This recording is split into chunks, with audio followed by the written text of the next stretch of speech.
The sacred forests of Mount Hiei, a place of peace and worship for over 700 years, were burning. The vast temple complex of Enryakuji, the spiritual heart of a nation, was engulfed in a sea of fire.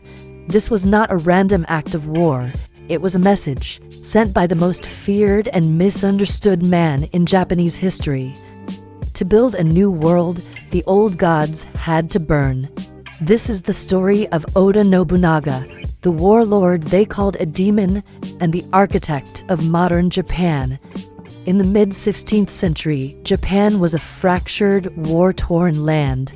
The authority of the emperor and the shogun had collapsed, and the country was divided into dozens of provinces, ruled by ambitious warlords, or daimyo, all locked in a constant, bloody struggle for power.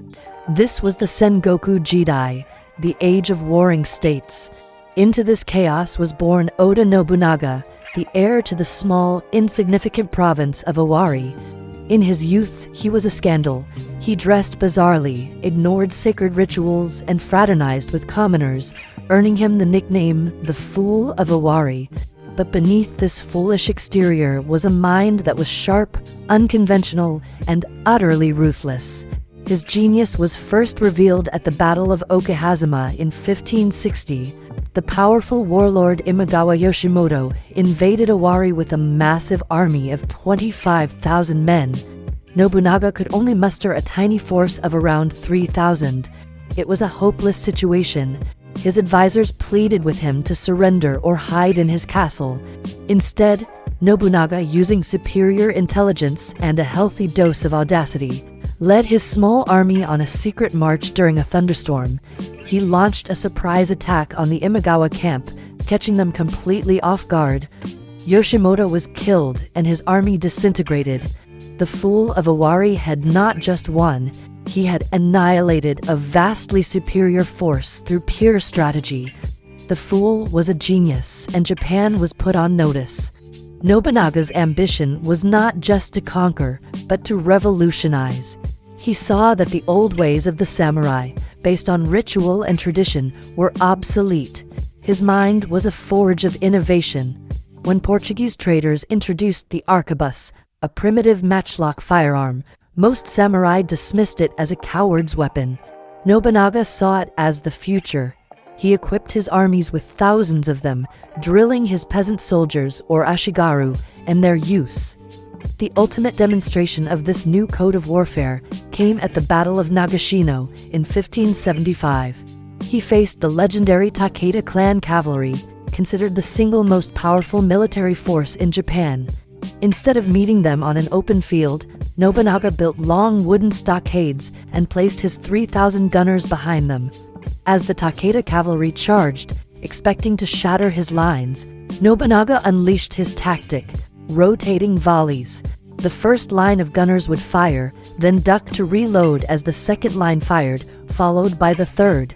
It was a continuous, devastating wall of lead that the samurai code had no answer for. The age of the horse and sword died that day, replaced by the age of strategy and gunpowder. His revolution extended beyond the battlefield. He understood that war was won not just with soldiers, but with money. He implemented a policy known as Rakuichi Rakuza, or free markets, breaking the monopolies held by powerful guilds and temples. This unleashed commerce, boosted his economy, and gave him the funds to wage his campaigns of unification. He was also a revolutionary in his administration. In a society bound by a rigid caste system, Nobunaga promoted his men based on talent, not birthright. His greatest general, Toyotomi Hideyoshi, was born a peasant, a man who had started in his service as a mere sandal-bearer. Nobunaga didn't care about his past, he cared about his ability. This brings us back to the Burning Mountain. By 1571, one of the greatest obstacles to his unification was not another daimyo, but the powerful warrior monks of the Tendai sect, based at the Enryakuji temple complex on Mount Hiei. They were a state within a state, with their own vast lands, private armies of warrior monks known as Sohei, and immense political influence. They had defied him and allied with his enemies. Nobunaga's conflict with the monks was also deeply personal and philosophical. He had a profound contempt for the established Buddhist institutions of his time, seeing them as corrupt, hypocritical, and more interested in worldly power than spiritual enlightenment. Conversely, he was famously curious about and tolerant of the new Christian missionaries arriving in Japan.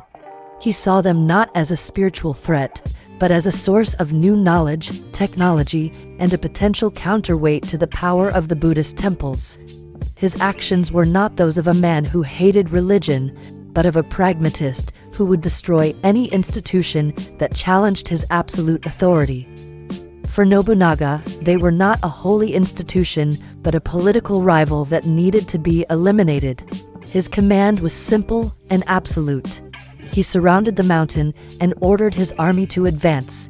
They killed everyone they found, monks, women, and children, and burned the entire 3,000 building complex to the ground. It was an act of shocking brutality that cemented his reputation as the Demon King. But for Nobunaga, it was a necessary act of political surgery. He had burned a temple to prove that nothing, not even the gods, would stand in the way of his empire.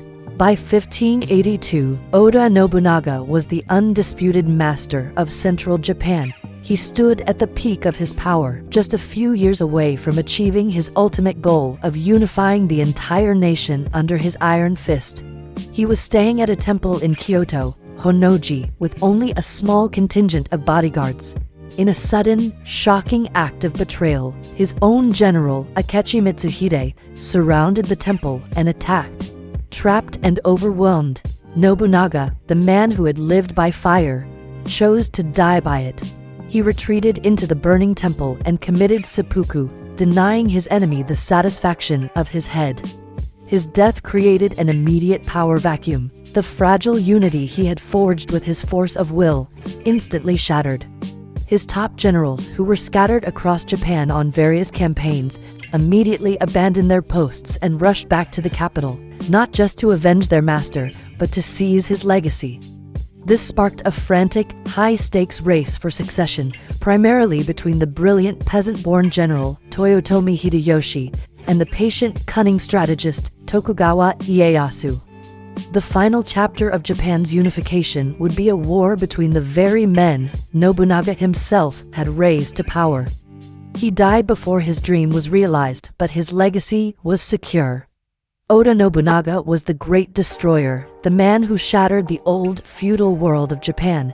He was a brutal, terrifying figure, but his ruthless revolution was the necessary chaos that cleared the path for his successors. It was Toyotomi Hideyoshi who would continue his campaign and complete the unification, and Tokugawa Ieyasu who would build the lasting peace of the Edo period. But they built their new Japan on the scorched, leveled ground that the Demon King had prepared for them. And that is the architecture of the Demon King's revolution.